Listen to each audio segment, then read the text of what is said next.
So I always knew Paul was well off, but I thought that was just compared to Ruby's swamp shack. He's actually doing really well for himself. He buys this estate for the two of them to live in. He and Ruby have known for a while now that they're half-sibs through their mother, which was an interesting twist. Usually you're surprised to find out you're half-sibs through your father, but not in these books. Paul was born to Ruby's mother, and then the father raised him. Paul wants to marry Ruby, but Ruby's like, no. He's like, but it doesn't have to be a real marriage. We can just live together, like brother and sister, only husband and wife. She's like, I don't think I can do that. I have my needs. And he's like, if you one day find that special someone, I won't stand in your way.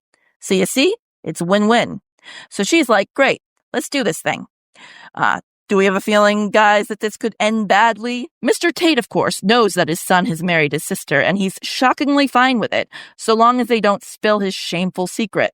Oh, I'm sure they're just dying to announce to the world that they're really brother and sister, play acting as husband and wife. I'm sure it will be so hard for them to keep from just shouting it out to everyone in the village square. Mrs. Tate is not happy that Ruby has a nanny, and oh yeah, that her son is married his half-sister. Giselle stops by for a visit. She announces the fact that, guess what? Beau's single again and back in NOLA. Ruby's like, fuck! Oh yeah, and Ruby really wishes she could be someone else because it's tough being married to her brother. Paul decides that a great way to spice up their incestuous marriage is to pretend that he's some soldier named William. So they have a nice dinner together with him role-playing as a fake long-dead colonel. Later on, they forget themselves in the fantasy and do the do. Paul later refers to it as a dream. That was just a dream, Ruby. It did not happen. So Ruby learns that her stepmom died. That sucks. Daphne was horrid, but it's still sad to hear she had to go and lose her life over it. Apparently she fell off a horse. Ouch. Oh, and her new husband Bruce is mad because he's out of her will. He spends an awful long time ripping about that. One of the twins is like, I thought you married her for love. Ha, fool. I'm beginning to think this horse riding incident wasn't an accident at all. So now Giselle and Beau are together. Beau had no idea he had a daughter Pearl with Ruby. He thought she got rid of the baby. So now Giselle and Beau are married, but it's not really Giselle Beau wants. It's her sister, his baby mama.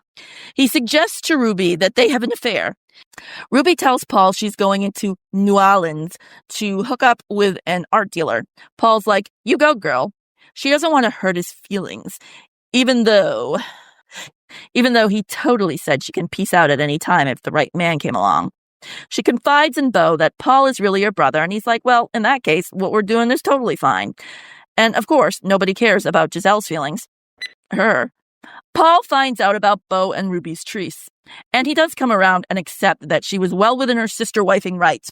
But still, he begs her to end the affair because it hurts his feelings. Now Giselle has gotten bitten by a mosquito and has fallen into a coma. They think she has some kind of encephalitis. This family can't seem to catch a break. So Beau suggests to Ruby that they do the old switcheroo. He's got a doctor he can pay off to keep his mouth shut, so she needs to make up her mind now. Is she in or is she out? I feel like this could be a Meatloaf song. No, she doesn't sleep on it. She confides in Paul, because I suppose she couldn't exactly convince him to take in her comatose sister and pretend that it's her without some explanation. And Paul, for some reason, says he's fine with this arrangement. He didn't want her having an affair with Beau under his nose while pretending to be his own wife, but he's perfectly fine accepting responsibility for the empty shell of a sister-in-law while Ruby lives it up as Beau's hoity-toity spouse. Someone explain that V.C. Andrews' ghost-written logic to me. Ruby has a little too much fun pretending to be a bitch. Paul calls up Ruby and lets her know that his doctor is much more optimistic about Giselle's prognosis than the country bumpkin they must have seen in New Orleans. Paul reminds Ruby about the curse she put on Giselle back in the first movie. Apparently, it's still going strong. Later, Paul admits that, yeah, the swamp doctor didn't know what the hell he was talking about because Giselle took a turn for the worse. Evil stepfather Bruce. Is your widowed stepmother's new husband also your stepfather if she married him after you became a legal adult? I have no idea how that works. Anyway, evil Bruce finds out Ruby's secret because she's painting a picture and Giselle can't paint a picture to save her life. If there was ever an opportunity to find that out, it's now because I don't see her doing much painting in the comatose state she's currently in, even though it could potentially save her life, but apparently it can't. Bruce seems to think he's in a position to blackmail Ruby with this newfound info, but she quickly puts him in his place. She knows about all of his shady dealings. Doesn't seem to even occur to Ruby that he might be guilty of her stepmom's death. At least I don't remember anyone speculating, but that seems to be a pretty big implication dropped in the middle of the movie, only for it to ultimately serve no purpose. Did Daphne really have to die just to get her out of the way of the plot? Couldn't we have just ignored her existence for a bit?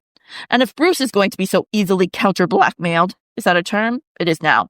If he's going to be so easily blackmailed back, then does him knowing Ruby's secret really serve any purpose? Giselle dies. Mrs. Tate knows the truth about who Ruby really is, and she won't tell on her, but she's prepared to make her suffer. But that's before her beloved Paul drowns himself in the swamp. Then her vengeance is swift. She demands custody of little Pearl, who she claims to be her son's child. She's actually Beau's child. So even if Ruby is pretending to be her sister, Pearl still belongs with her and Beau, not Mrs. Tate. But Mrs. Tate either doesn't know that or doesn't care. And this is before the days of Maury Povich announcing on public television the results of your paternity test, so Ruby can't do nothing but sit and watch her baby being taken away. She decides she's going to tell the truth in court. She is not Giselle, she's Ruby. The lawyer laughs at her claims of pulling off this ultimate farce.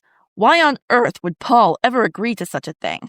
Ruby's at a loss for words, until she realizes that she still hasn't revealed the whole truth. And by whole truth, I don't mean the fact that Beau is actually Pearl's father, even though that would probably be just as compelling an argument as any other she's tried to pull out of her sleeve in court thus far. She has Mr. Tate broadcast his past sin in open court. He announces that Paul was Ruby's brother, and I guess that's relevant because Pearl couldn't possibly be his daughter because gross. Also, it explains why Paul would go along with such a farce as pretending his comatose sister-in-law, who's actually his bio sister, is really his wife, who's actually screwing around with her former lover boy, and living it up while he grows more and more depressed, and then delusional, and ultimately decides to die by his own hand. I remember fans really hating Ruby for what she did to Paul in this book. It was pretty harsh, but I also seem to remember Paul being kind of reaper in the book. I can't remember. I don't think Paul was a very good guy.